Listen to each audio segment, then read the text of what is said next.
Hey, everybody. All right, so we are officially through the entire original Constitution. We are now moving into the amendments. The beginning of the amendments is indeed Bill of Rights, and that's where we're going to start today because this is something so vitally important that they circled back relatively quickly after having created the original Constitution to put in some more limitations on the government on our behalf. This country, this document, this is a country of the people, for the people, by the people. Okay. That's a big deal. So our founders actually circled right back and made amendments, and we're going to dive into them. So welcome back to the Green Egg Girl podcast, Constitutional Chaos.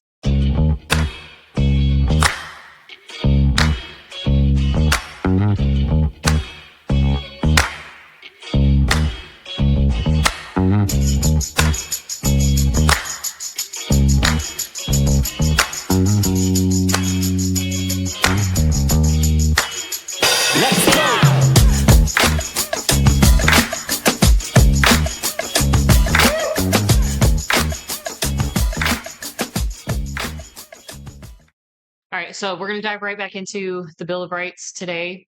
As you know, the Constitution was ratified in 1787. So this was passed by Congress in 1789. So only 2 years actually went by before they decided to add this.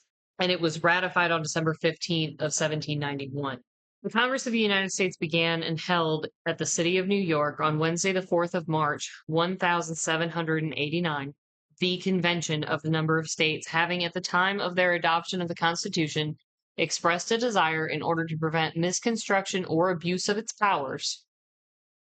Okay, this is literally their notes. This is why they got together. So remember we talked back in Article 1 about keeping journals. This is the journal, why this is important. They didn't want the government to abuse its powers. They literally are getting together to put the power back to the people. Understand this. This is a vitally important part of our nation that people seem to be forgetting. The conventions of a number of states having at the time of their adoption of the Constitution expressed a desire in order to prevent misconstruction or abuse of its powers that further declaratory and restrictive clauses should be added, and as extending the ground of public confidence in the government will best ensure the beneficent ends of its institution.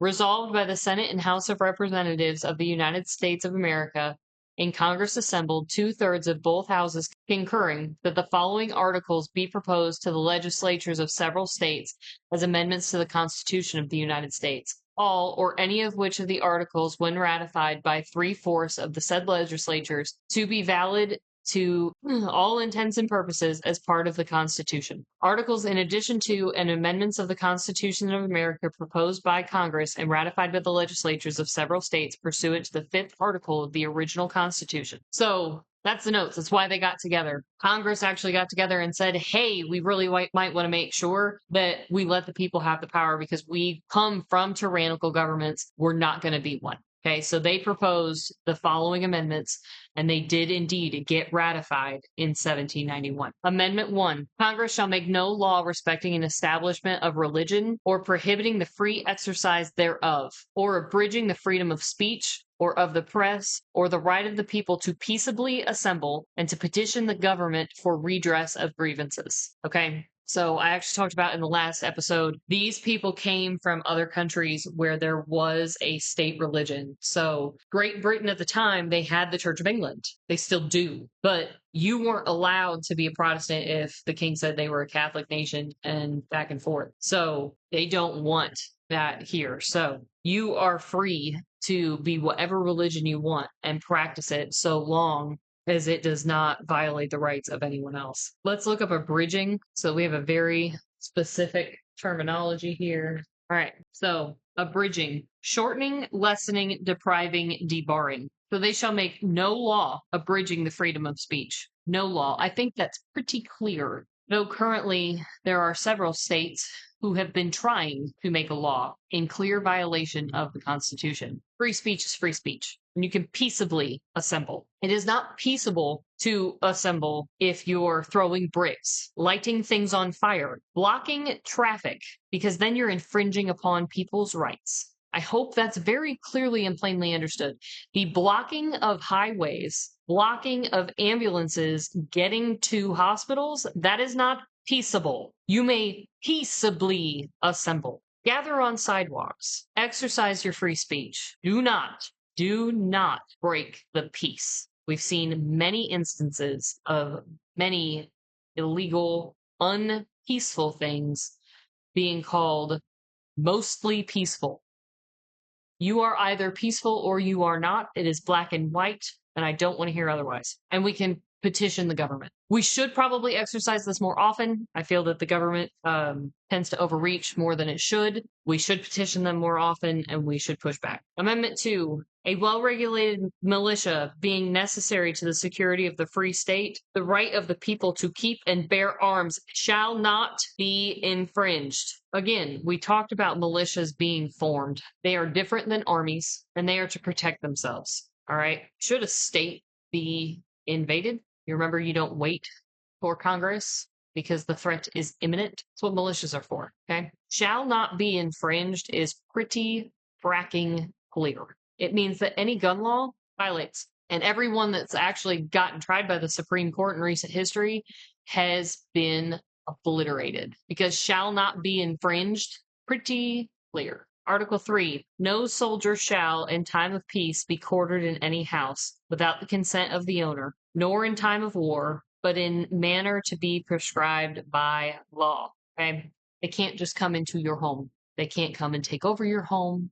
It is yours. The government can't just come and seize it. The only way they can do it is during a war and under very special regulations. Amendment 4. The right of the people to be secure in their persons, houses, papers, and effects against unreasonable searches and seizures shall not be violated, and no warrants shall issue but upon probable cause, supported by oath and affirmation, and particularly describing the place to be searched and the persons and things to be seized. If you've watched the rest of my channel, you probably know about how I feel about Florida right now, because they just did this to a couple of U.S. citizens, stripped them of their Fourth Amendment right, seized their devices without probable cause. If it were me, I would be going hard after them on Fourth Amendment. Amendment 5. No person shall be held to answer for a capital or otherwise infamous crime unless on the presentment and indication of a grand jury, except in cases arising in the land or naval forces or in the militia, when in actual service in time of war or public danger. Nor shall any person be subject to the same offense to be twice put in jeopardy of life or limb, nor shall be compelled in any criminal case to be a witness against himself, nor to be deprived of life, liberty, or property without due process of law, nor shall private property be taken for public use without just compensation. I think that's pretty straightforward. So grand jury needs to be convened for infamous crime. And obviously, if you're part of the military, you fall under the categories that are directly subject to Fed. But we are to be given due process of law. Why you can plead the fifth. You wonder what pleading the fifth means. If you've never really understood that, this is the fifth. You don't have to say anything to implicate yourself ever. If you get pulled in by the FBI, you don't have to say a word. I would actually advise if you get pulled in by the FBI not to say a word, because there's some really crazy loopholes that they have. Amendment 6. In all criminal prosecutions, the accused shall enjoy the right to a speedy and public trial by an impartial jury of the state and district wherein the crime shall have been committed, which district shall have been previously ascertained by law, and to be informed of the nature and cause of the accusation, to be confronted with witnesses against him, to have a compulsory process for obtaining witnesses in his favor, and to have the assistance of counsel for his defense. So this is why you get to have a lawyer. The people who are making the accusations, they have to come and face you. Speedy and public trial. I mean, I guess by the rest of the world standards, we're fairly speedy. There's ways to delay things, but public is kind of a big deal. There's several cases that probably should have been a little bit more public than they have been. Amendment 7. In suits at common law where the value in controversy shall exceed $20, the right to trial by jury shall be preserved, and no fact tried by jury shall be otherwise re-examined in any court of the United States than according to the rules of common law. So this is like you have small claims court, you don't have a jury for small claims court. That's essentially what this is saying. So once you get into exceeding $20, I'm pretty sure we've just put inflationary standards on that, and that's where it cuts off. But after that, you have a trial by jury. And do not fall for the jury trial line. You want a trial by jury. Use that specific language. If that specific language is not used, you are being conned. Amendment 8. Excessive bail shall not be required, nor excessive fines imposed, nor cruel and unusual punishment inflicted. I think that's pretty straightforward. Amendment 9. The enumeration in the Constitution of certain rights shall not be construed or denied or disparaged by others retained by the people. Basically, you can't use the Constitution to strip other people of the rights that they already retain. Amendment 10. The powers not delegated to the United States by the Constitution, or nor prohibited by it to the states, are reserved to the states respectively or to the people. So this has been a big one that we've seen in recent years. The overturning of Roe v. Wade, it made a lot of people mad because they want that to be like the law of the land. But again, California is not Indiana, Tennessee is not New York, so on and so forth. So all this is if it's not power given in the Constitution to the United States and it's not prohibited by the states, so there were the list of things they're not allowed to do, right?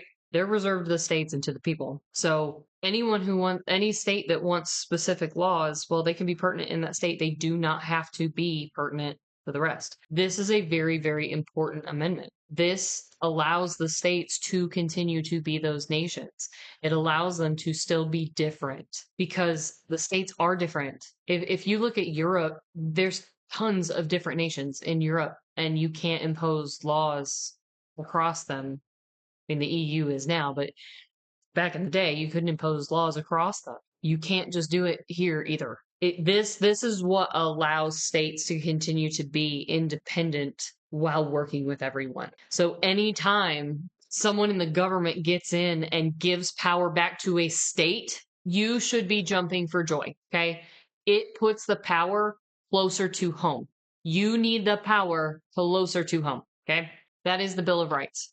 That is the power. That is the power that has been very thoughtfully given to you. We are a very strange land. And if you go look at the rest of the world, if you're somebody who goes, oh, we should be more like this country, blah, blah, blah. No. We shouldn't be like those other countries. We are a country of the people, by the people, for the people. And our founders were so very wise. And the people were so very wise that they sent their representatives to give you more rights that the government is not allowed to take away from you. There is no other country in the world that does this. We are unique. I don't know how to stress that any further. We are absolutely unique. We are absolutely a nation that has put the power in the people's hands. And I'm never in my life did I think I would see the things that I have been seeing in the last decade. Never. We have people in this country who want to give up their rights for safety. The men who wrote this, they were willing to sacrifice themselves for freedom. They fought, they watched their brothers die, their fellow countrymen. Freedom trumps safety every single day. Do not ever give up your freedom. Do not ever give power to those in power that you should retain to yourself. You should be able to govern yourself with very little oversight. So don't give your power away. This document, they literally came back and they said, hey, we're going to make sure that we put these things in place so that the people get to keep their power and we can't become tyrannical dickwads. 2020, freedom over safety every day. If you want safety instead of freedom, exit and go find another country. I will be happy to contribute to sending you to another country, but those are the laws of my land.